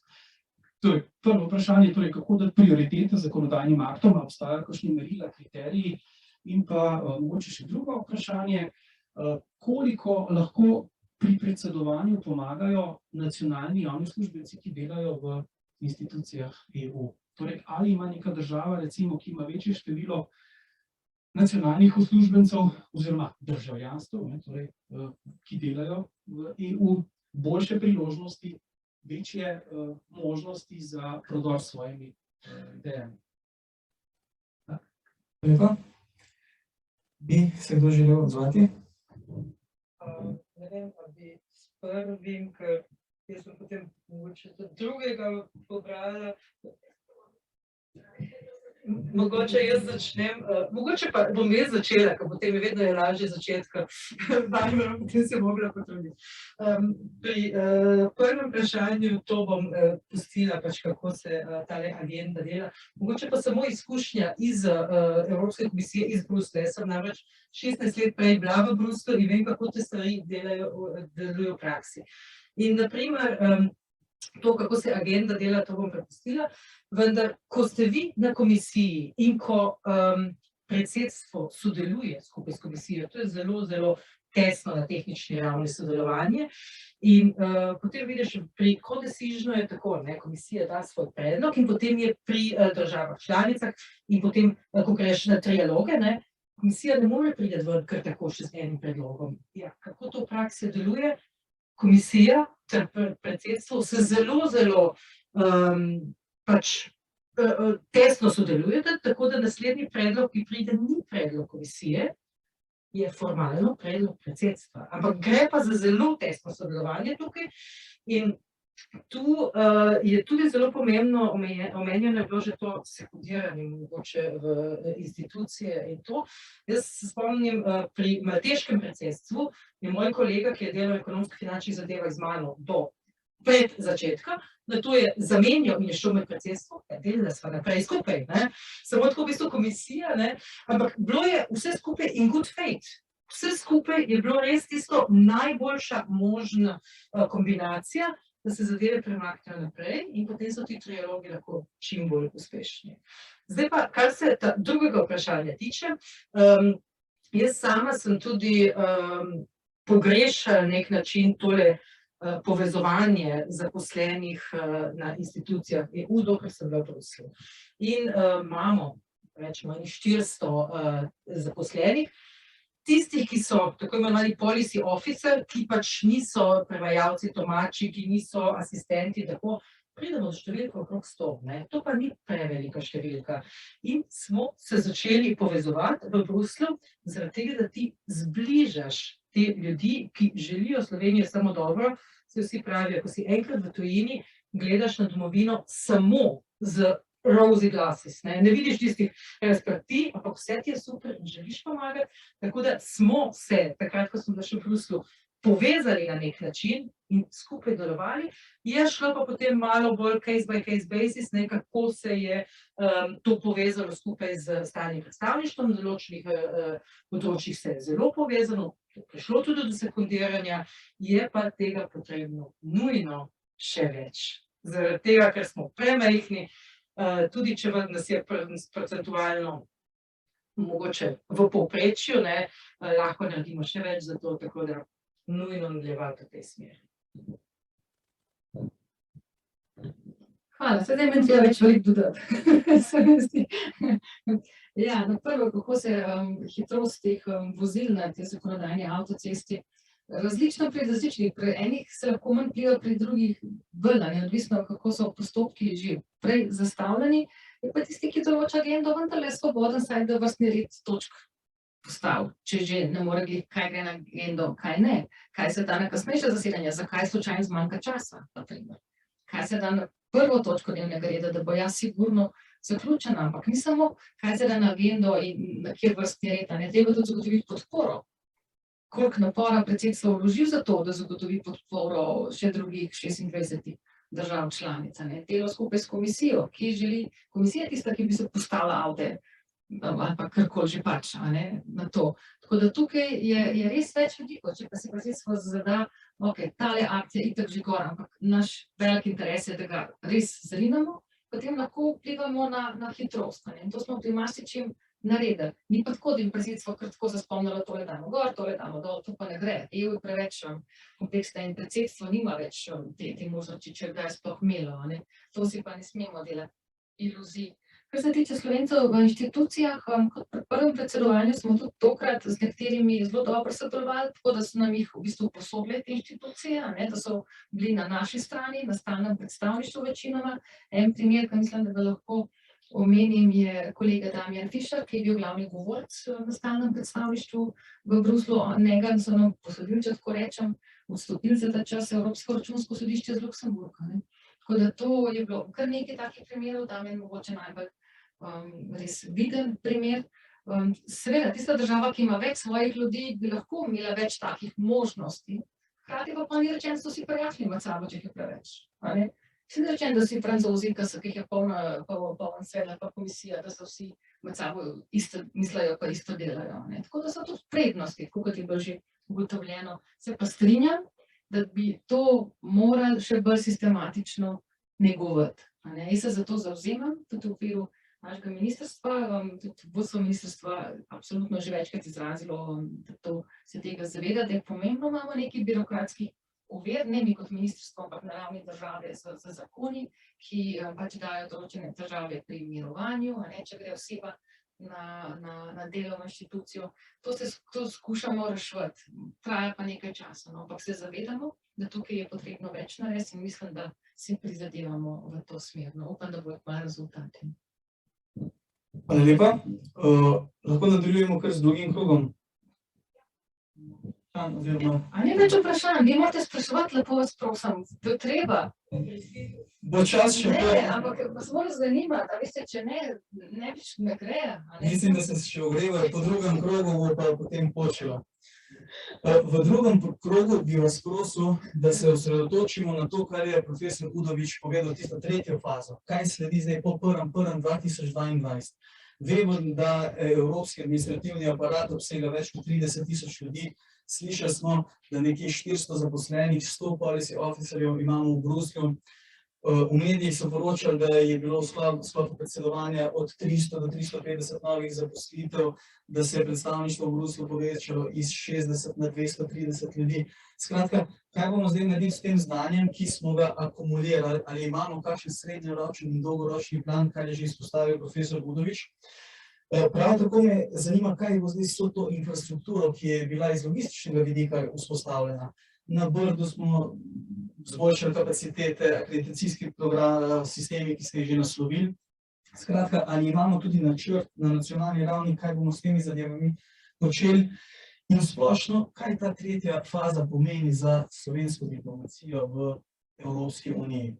Lahko se seveda dotakne tudi kakšnih vprašanj iz prvega kroga in besedo, kar predajam gospe Sušnik. Držala mikrofon. Hvala. Ja, res je. Moram pa reči, že ko si je vlada, pa to je bilo še pred časom, ko smo začeli pripravljati na predsedovanje 2017-2018, to je bilo zastavljeno kot projektna naloga predsedovanja. Že takrat je bil namen, da se tako vodi predsedovanje, da se na koncu tudi, da je izid tak, da so okrepljene evropske zadeve in kadrovsko in z znanjem. Tako da je že na začetku bilo zastavljeno in tudi zrealizirano zdaj, da se bo stalna sestava našega stalnega predstavništva v Bruslju ukrepila, tako da bo stalna sestava stalnega predstavništva v Evropski uniji večja po predsedovanju, kot je bila pred predsedovanjem. To mislim, da je že odločeno. Hkrati tudi si prizadevamo, da bi v okviru našega ministrstva in tudi verjamem, da druga ministrstva lahko obdržala nekaj sodelavcev, ki so bili v času predsedovanja angažirani. Seveda smo si odvisni od kvot kadrovskega načrta. Če ste spremljali medije, tam enkrat septembra, oktobra je bilo nekaj dodatnih kvot sprejetih, potem ko so bili potrjeni ti programi o okrevanju in odpornosti. Tako da prizadevanja so v smeri, ne moramo pa zdaj kaj več govoriti. Zagotovo upamo tudi jaz osebno, da bomo lahko obdržali nekaj sodelavcev, ki so nam izredno veliko pomagali in izredno veliko prispevali v času predsedovanja. Glede infrastrukture, da s veseljem predajam. Hvala lepa, bom z infrastrukturo začel. Zdaj bi tukaj omenil, mogoče na začetku tisto, kar bo res ostalo uporabno, je zelo kvalitetna AVK oprema. Ko sem pravzaprav edinkrat sklical sestanek sekretariata v širši skupini s kolegi iz resorjev, torej vodja širše delovne skupine, minister Logar, mi pač naročil, da moram ugotoviti stanje videokonferenčne opreme v državni upravi. To je bil precej žalosten sestanek po tej plati, oziroma tista anketa je bila tako zelo, ni bilo druge, odločitev je padla zelo kmalu in je Ministrstvo za javno upravo takrat izvedlo razpis, s katerim se je državna uprava primerno opremila za izvajanje teh dogodkov. Ti dogodki, to je seveda tudi nekaj novost, dejansko AVK dogodki sestanki so obstajali že pred pandemijo, ampak določene prednosti so se pojavile, so se identificirale, tako da bo to prav prišlo. Seveda boleče so bile tudi povezave. In tudi zaradi letalskih povezav in tega, ko bi ti to vzame, seveda je ta oprema tudi po tej plati prav pride. Potem smo razmišljali o smotrnosti, recimo, da bi imeli tak močnejši AVK center, tudi kasneje, ampak se je izkazalo, da pravzaprav to ne bi bilo, oziroma da to niti ne bi bilo tako uporabno oziroma izkoriščeno. Tako da sekretariat je, kot je običajno za v takih primerih opremo in kapacitete najema. Zdaj, če se tukaj dotaknem vozil, prej se jih nisem, nekaj je, kar je pa zelo vplivalo na samo logistično izvedbo. Pandemija je spremenila določene trge. Vi imate na področju avtomobilov zdaj velike težave, sploh na majhnem slovenskem trgu, dobiti protokolarno vozilo, pa ste karavan, pa SUV, pa te, pa malo višji, da sedite, ni problema, to imamo Slovenci radi. Imate pa primerno vozilo limuzino, ki pač to pa to brend prodajo lahko potem, to je lahko že velik problem. Dobava, ne veste, kako je. Praktično denar igra več vloge, vi vozila tazga, kot si ga želite, praktično ne dobite. Oprema, to so veliki problemi. Drugi problemi so hotelske, gostinske nastanitve. Ta vpliv je spremenil strukturo. Turizem je neka panoga, pri kateri zelo radi citiramo kaj izkušnje spletne strani. Zdaj, če bi sledili temu, bi se cedila mleko in med med turističnimi delavci po celem svetu, pa vemo, da temu ni tako. In ljudje so odšli. Zdaj hotel zapret, odpret, to ni tako, da prižgete luč pogasti. In tukaj so izzivi z novimi ljudmi, kadri so pobegnili. Tako da to je nekaj, na kar bi posebej opozoril. Ampak izziv, torej infrastruktura sama, da bo seveda ostalo smo najemali v skladu z možnostmi, predvsem pa po COVID standardih. Seveda pa ta izziv znanja. Jaz sem tukaj vseeno in vedno poudarjam. V Sloveniji smo z protokolarnega vidika bolj vajeni bilateralnih dogodkih, jih imamo tudi večjih izkušenj.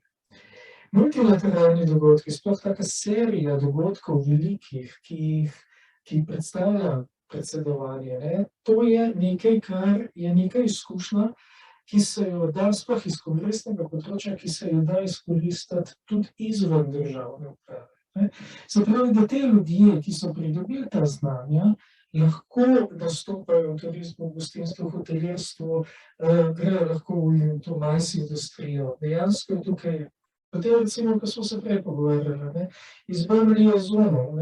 Uspešnost liazonov nisem zato, da so bili pač to ena ekipa izrednih mladih ljudi, ampak tudi kako jih zbrati, kako jih izšolati, kako jih pobrifirati, kako jih v to upeljati. Se pravi, da imamo spet tukaj en bazen. Moram reči, da je tudi minister rekel, da se naroče dobro pripraviti, oziroma tudi pridobiti željo, oziroma če je želja z njihove strani, da bi še sodelovali z nami, tudi na drugih dogodkih, in da bi imeli nekaj, da bi jih obdržali nekje blizu. Samo glavna znanja, kot sem rekel, tukaj, kot gledamo, če gledamo čisto, to so gostje predsedovanja, delegati so kongresni gostje, poslovni gostje, najbolj zaželeni gostje v tej turistični industriji. Se pravi, nekdo, ki se je tukaj nekaj naučil, lahko dejansko to znanje vse z mojega, našega področja sekretarijata, lahko uporabi širše. Eden od kolegov, tudi to, ki so ustvarjali ta akreditacijski center, da je to bilo ogromno dela še v letu, da smo spravili, to je bilo aplikacije, cel kup stvari seveda so ni predvideli. Torej, to je spet neko novo področje. Bi pa seveda povedal, kaj je pravzaprav ob takem projektu najbolj manjka znanja.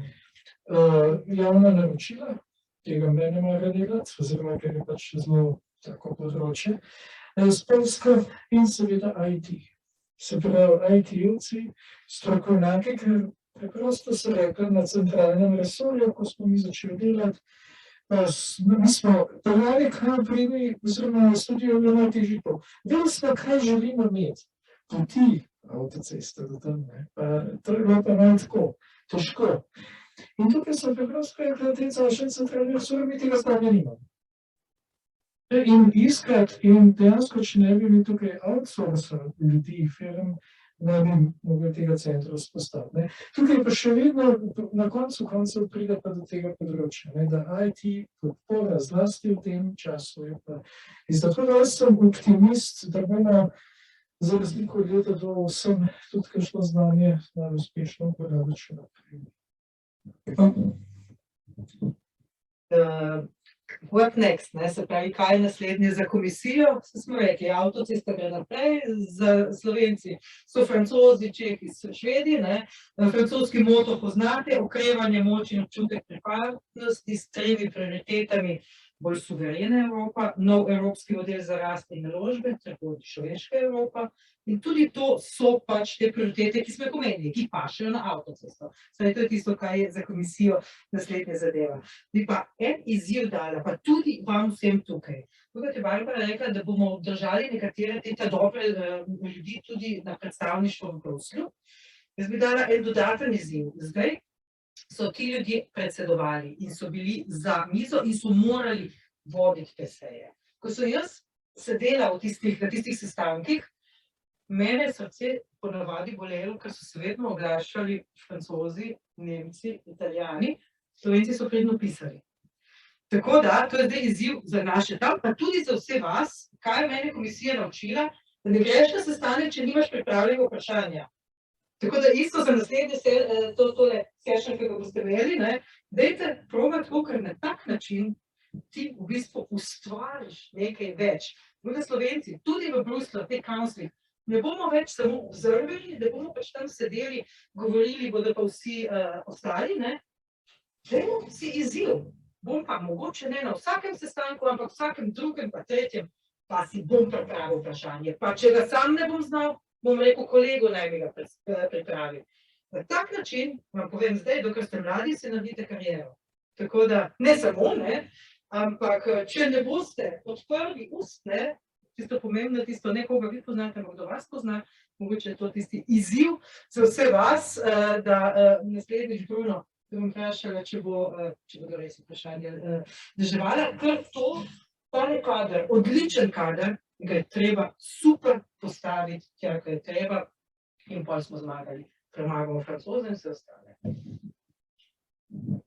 Ja, kaj naprej? Jaz sem zelo vesel, jaz moram iskreno priznati, da sem po dolgih letih jamranja okoli MZZ-ja, na MZZ-ju in vseh slovenskih institucijah uspel doseči, nisem uspel doseči, ampak veseli me, da je MZZ končno se odločil za novo hišo v Bruslju, da so se odločili za novo stavbo, ker bo več diplomatov, ker bo več prostora za naše ljudi. Tako da jaz sem vesel, da se selijo iz Odela Komeas 44 na boljšo lokacijo. Tudi zdajšnja lokacija je bila izjemno taka lepa in verjamem, da je to tudi dosežek slovenskega predsedovanja. Tako da to je prva stvar, katere sem vesel. Druga stvar, katere sem vesel, je to, kar slišim danes, da pač ne bomo ponovili napake z 8. Torej, da se bomo mi tukaj smo zato, da ne bomo. Mi tukaj bomo vsi delali v smeri, da vsak po naših močeh, da ne ponovimo.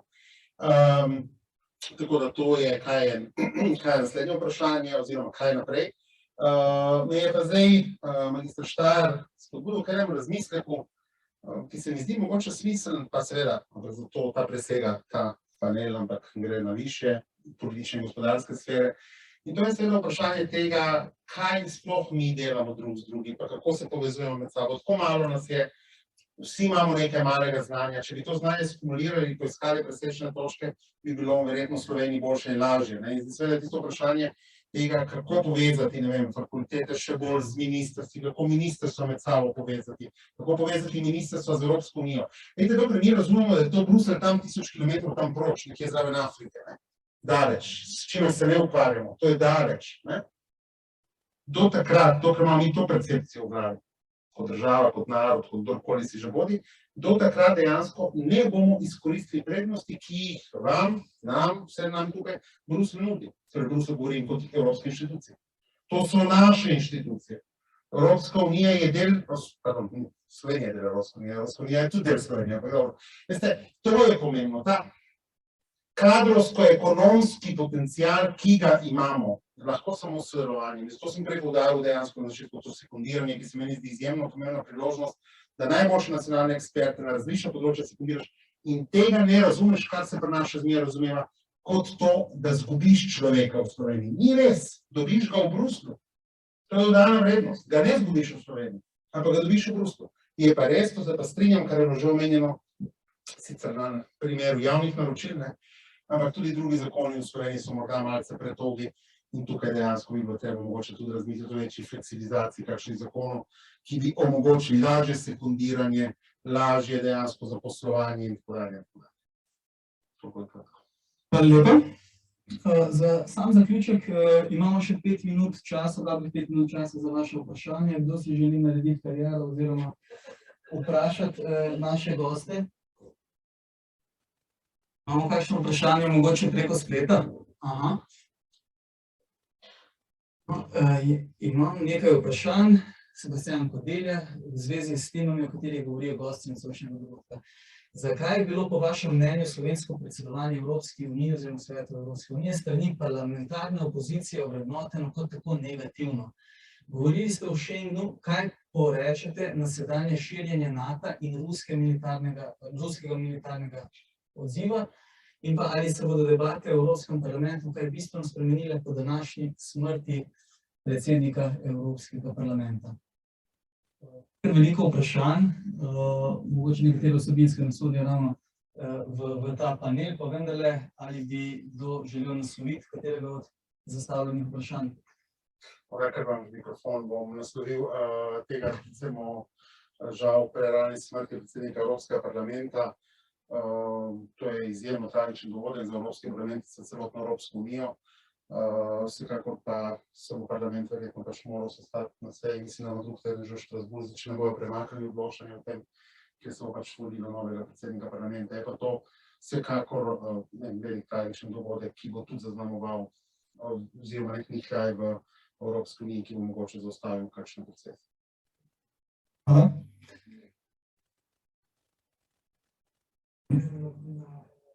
Tako je, namen samega dogodka je, da ravno ne politiziramo glede političnih odzivov na samo predsedovanje, tako tudi o Schengenu smo pa že v sklopu naših panelov govorili. Morda še eno vprašanje, in sicer slišali smo vaše mnenje, kako grandiozen dogodek je predsedovanje. Ali bi lahko katerikoli drug dogodek ali projekt na nacionalni ravni primerjali s predsedovanjem Svetu Evropske unije? Bom spet ugrabil mikrofon, ker ga že imam v roki. Ja, Slovenija se je, kako se rečem, prijavila oziroma zaznamovala, dodala uradni zaznamek, da želi postati nestalna članica Varnostnega sveta. In pripravo na to moramo začeti danes, ker včeraj je bilo prepozno. Tako da vsekakor je to en dogodek, ki je izjemno pomemben, če to Sloveniji uspe, to lahko brez skrbi primerjamo s tem. So pa še kakšni drugi dogodki, kot je bilo predsedovanje OVSE 2005, predsedovanje Sveta Evrope 2009, ampak to so manjše, direktno pač manjše predsedovanja, ampak tako veliko oziroma tako pomembno, tako odmevno, tako prepoznavno, ki sicer ima malce drugačne, je pa gotovo nestalno članstvo Varnostnega sveta, pa morda celo, če nam to uspe, tudi predsedovanje Varnostnemu svetu, kar bi si jaz osebno zaslužil. Se bodo kakšni taki dogodki mogoče lahko logistično infrastrukturo uporabimo naprej? Gotovo.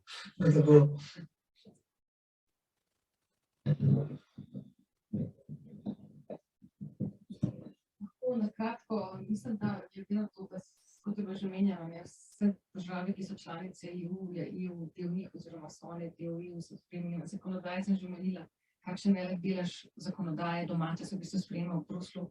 Z tega vidika težko primerjam s kakršnim koli drugim, tudi EU ne moramo omenjati kot eno od organizacij, vendar smo sestavni organski del nje. Tako da kandidatura za Varnostni svet je seveda zelo velika stvar, ki smo se jo že lotili. Upamo na uspeh, vsekakor. Mislim, da so pa to, da težko primerjavo vlečemo med tema dvema zadevama. Vidnost ima verjetno večjo, članstvo v Varnostnem svetu, vidnost, če gledamo v svetovnem merilu, ampak po kapaciteti, ki mora država angažirati, je pa to 6-mesečno predsedovanje svetu EU res, mislim, da izjemen projekt. Ne vem, ali smo že zaključni misli ali še ne? Bi se še kdo odzval? Hvala lepa. Jaz po številu dogodkov koncentracij ni primerjave. Ampak to sem že prej malo omenil, da tukaj treba vedeti, da pač ministerski dogodki organizacije vzgajam čisto predobledno, s tem govorim, pa primerjavo obiskov na nivoju predsednikov vlad, pa predsednikov držav je razlika. Zato gre se dotakno vrha. Mi leta 2008 vrha nismo gostili, ne glede na kako uradno, ampak ne v taki številki. Ne v številki delegacij.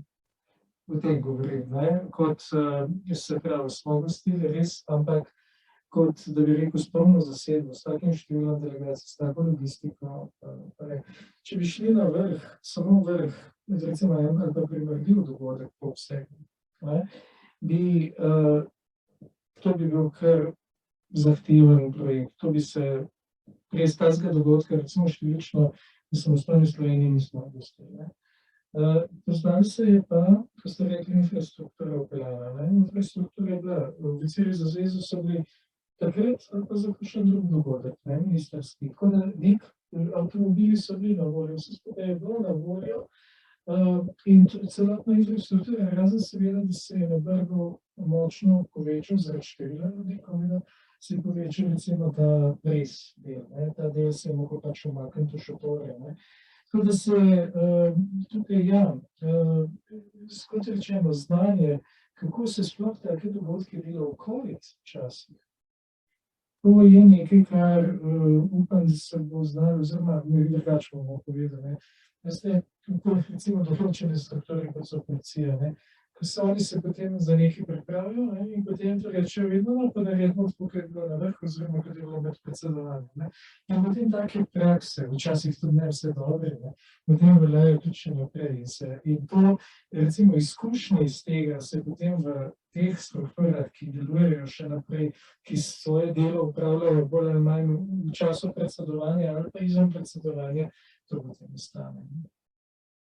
Hvala lepa. Za sam zaključek bi vas prosil, da v stavku ali dveh strnete vaše vtise oziroma stališče glede predsedovanja ali pa navržete še kakšno anekdoto, ki jo ne moremo slišati na ministrskih konferencah. Izvolite besedo, gospod Sušnik. Če se tako javno da, ne moramo pa skrivnih anekdot govoriti. Ne to skrivnih, samo... Ja, jih je pa veliko, da govorimo. Nekaj bi zdajle, res bi se zahvalila za to, da ste tole organizirali. Se mi zdi, da to je to, kar mora tudi biti kot follow-up predsedovanja, da se dvigne osveščenost oziroma razumevanje tega, da smo člani EU v splošni javnosti, pri mladih generacijah, naši mladi kolegi, ki so za predsedovanje pri nas, ki sem včasih tako obupala, pa se itak noben razume, kaj je to predsedovanje. Ne, mi razumemo, mi smo to študirali, mi to vemo. Tako da sem rekla, ok, Petra, ti mi daješ upanje. Tako da vi ste to, res razumete, kaj to je, da na tem delate, da se angažirate. Tako da to upam, da bo rezultat tega predsedovanja. Ne samo številke, toliko audio, video naprav, toliko avtov, toliko zaposlenih. Ne, mi moramo razumevanje, kaj pomeni član EU, res dvigati na eno drugo ravno. Res ga moramo dvigati.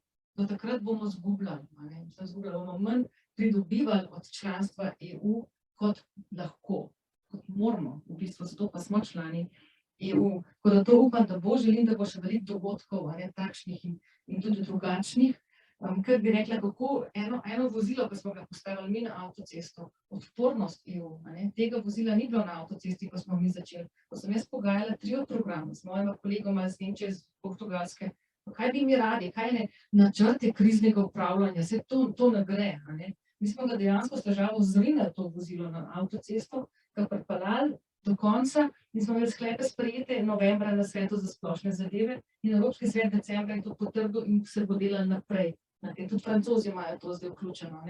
To vozilo smo dejansko mi postavili na avtocesto in ga zvozili do konca. En primerček tega. Zahodni Balkan, konferenca o prihodnosti, kar smo mi naredili, kar smo lahko, je to, da smo predstavnike Zahodnega Balkana vključili na državljanski panel, ki je bil v Štrasburu. Take stvari pa lahko predsedstvo naredi in se ne bi zgodile brez predsedstva. Tukaj pa je ta manevrski prostor in mislim, da smo ga dobro izkoristili. Kaj bi vrh, moram to pojasniti za kolega, ker seveda kolega Štajer ima popolnoma prav. Ta vrh je bil največji po formatu, ker je bilo vseh 27 voditeljev, plus voditelji iz držav Zahodnega Balkana. Vrh, ki smo ga imeli 2008, je bil vrh EU-ZDA, Združene države Amerike, ampak to je bilo pred Lizbonsko pogodbo in tudi format je bil drugačen. Takrat je pač vodil naš predsednik vlade, zraven je bil predsednik komisije, takrat je bil to Barroso in pa predsednik ZDA Bush. Ni pa bilo vseh voditeljev ostalih, zato je bil format bistveno ožji, ampak vrh pa zelo bleščeč, pa tudi daš ni padel. Jaz sem ga delala namreč, zato ga ne morem pozabiti, jaz sem bila v to vključena, jaz sem takrat Ameriko delala. Kaj bi pa vam svetovala? Dajte naslednjič krat sprejeti vse, bodite angažirani, to naredi razliko. Vam povem, kdaj sem jaz to pri sebi pokazala in začela delati, ko sem bila v vlogi veleposlanice Slovenije v tujini, ko prideš kot veleposlanik v prostor in se moraš odločiti, kam se boš usedel. Jaz si nisem mogla pročiti, da bo moja država zadnji sedela. Jaz sem se spred usedla, zmeri. Pa tudi, če nisem imela ideje, kaj bom rekla, pa kaj, če me bo to vprašal. Ne, in si nisem mogla dovoliti, da bi moja država odzad sedela. Tako da tudi to vas lahko spodbudi. Pa tem, usedite se odspred, bodite aktivni, to res naredi razliko, kot je rekla kolegica Jerneja. Vse na vas. Res. Vtisi se seveda še zbirajo, ampak jaz si upam trditi, da bo izvedba predsedovanja, slovenskega predsedovanja, da se bo marsikdo od naslednjih držav kaj dobro vprašal, kako so Slovenci izvedli to, in to govorim seveda o teh časih zdravstvenih. Namreč mi smo pričakovali, da bomo nekako ali predsedovanje, ali bomo zaprti, ali bomo odprti.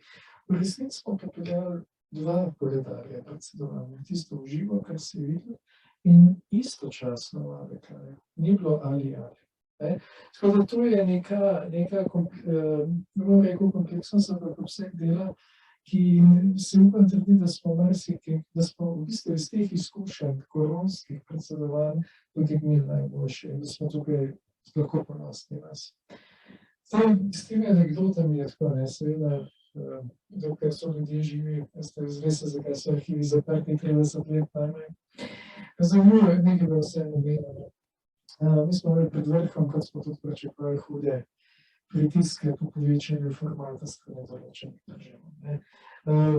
Tako sem rekel, da se bom zbral vse te maile, sporočila, da ko bom šel v naslednjič našo državo nekam, pa bom izseljeval za večji format, bom že kar pripravljen, odlična ideja. Ampak na tem se gre, mi državi smo prišli celo tako daleč, malo šlo je za tiste 2+2 format delegata, ki bi bila v kongresnem centru neposredno bliz, pa od tega, da morajo tako sprožiti atomsko bombo, pa ne vem, kakšne take argumente smo imeli. In potem smo prezmenili, da bo eno od kolegov stal tam v predvedju in menil hotela, elegantno menil pač te badge za dostop. Nekaj zvečer je bilo, tisto prvo vzdušje, jasno na začetku teh konferencij, malo drugačno, ker naslednji dan, ker že vsi malo proti domu razmišljajo. In bilo je prijetno, kaminček je bil prežgan, dobra hrana je bila pijoča, in kar naenkrat sem vedno videl iz hotela. Tako da so bili nekateri voditelji ravno tistih držav, ki so najbolj izsejevali za te peče, so bili preprosto sami v kongresnem centru, se pravi, tudi tisti kvot niso zapolnili. Torej, ki se brez skrivnosti v dobri gostinski ponudbi pripraviš vzdušje in nimaš problema več s povečevanjem format. Hvala. Res zelo pomembno so rekli, če ne bodo lačni, če bodo vsi ti si bodo vse zapomnili super. Prvo, samo tole, kar je rekla kolegica Sušnik, predvsem za ženske, ne tisto, dajte se v prvo vrsto, ampak sit at the table. Ne se vse tisti stolkati od zadaj. Vse to vam bo prišlo čez 10 let, ampak prej, ko boste vedeli boljše, ampak to vam mora nekdo povedati, ker enostavno, če ne, o tem ne razmišljaš. Drugače bi se rada res zahvalila profesorju Mikoliču za to, moramo se pogovarjati o Evropi, ali je to v okviru konference o prihodnosti Evrope, ali pa sicer pogovor o Evropi je nujen, tudi na predstavništvu Evropske komisije se bomo o Evropi še pogovarjali, imamo že načrte, letos bomo šli v regije, na zeleni in digitalen način, tudi s kolesi, tudi v Ljubljani lahko se nam pridružite. Sicer pa ne pozabite, da je letos European Year of Youth, se pravi Evropsko leto mladih, tako da bo zelo veliko priložnosti, ampak spet, treba je skočiti na njih. Za zaključno misel pa, glede na to, da govorimo o predsedovanju, bi ga pa jaz strani prvi označila. Prvo je pogumno, in to pogumno z obeh, z vsebinskega vidika in z logističnega, pogumno z vsebinskega vidika, da se je Slovenija upala dati Zahodni Balkan na listo in tudi probala poriniti naprej, zelo pohvalno, z logističnega vidika pa, da se je Slovenija upala dati to predsedovanje v živo, res je bilo odlično. Prvi P, drugi P je predano, ker vsi ti liaisoni, pa ne samo liaisoni, tudi vsi vi, mi vsi mislim, da smo živeli in dihali za tole. In ta tretje se pravi pohvalno. Jaz bom povedal anekdoto, ki je nisem doživel, sem jo poslišal od kolega iz Bruslja. Čisto pred koncem predsedovanja se dva kolega, torej en iz Slovenije pa en iz neke druge države pogovarjata, kaj bo pa kaj za božička, ne? Pa ta drugi udari Slovenca po rami pa reče, veš kaj, jaz bi si pa želel za božička, če bi vi predsedovali še pol leta. In potem se je ta moj kolega, ki so nas nekaj pa je rekel, dovolj je bilo. Drugače pa ja, to je ta zgodba, ki jo vedno poudarjam. Prvič, if you are not at the table, you are on the table. Skratka, če nisi dejansko ob mizi, kjer se odloča, si na mizi, torej se o tebi odloča. In druga zadeva, ključna stvar vedno v vseh odnosih, zato ker smo ljudje, so osebni odnosi. In ta anekdota kaže točno ta pomen osebnega odnosa in ogromno dobrih, prijetnih in toplih osebnih odnosov se je spletlo tudi v času slovenskega predsedovanja, tudi s kolegi iz drugih držav, ki nam bodo seveda koristili tudi pod francoskim in svojim ostalim predsedovanjem. Hvala lepa. Cenjeni gostje, najlepša hvala za vaš čas in za vse vaše vsebinske komentarje. Slišali smo res izjemno veliko in vsebinskih in logističnih zadev, ki so se dogajale v sklopu tega predsedovanja, pa ne le to. Podelili ste tudi kar nekaj življenjskih nasvetov, med katerimi gre izpostaviti predvsem to, da moraš biti vedno ob mizi, v prvi vrsti, pa ne glede, ali se gre za študente ali pa ali se gre za samo državo. Iskrena hvala za vašo udeležbo, iskrena hvala za udeležbo tudi vsem, ki ste poslušali tako v živo, kot tudi na Zoomu. Vedno vabljeni na naš drugi dogodek pod sloganom od FU do EU v pravo smer, ki ga načrtujemo konec pomladi. Upam, da bodo takrat razmere že boljše, ne 6., 7. val, in da bomo lahko tudi v večjem obsegu se zbrali. Hvala lepa vsem skupaj še enkrat in lep večer želim.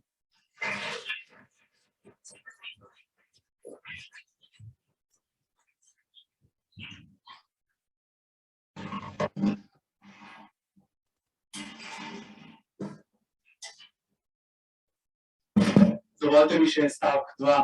Tudi v imenu Fakultete za upravo še enkrat najlepša hvala, ker ste si odzvali. V zagovor našim študentom pa ne rečem, da je bila prva vrsta rezervirana zaradi varnostnih ukrepov, tako da morate gledati od druge vrste naprej.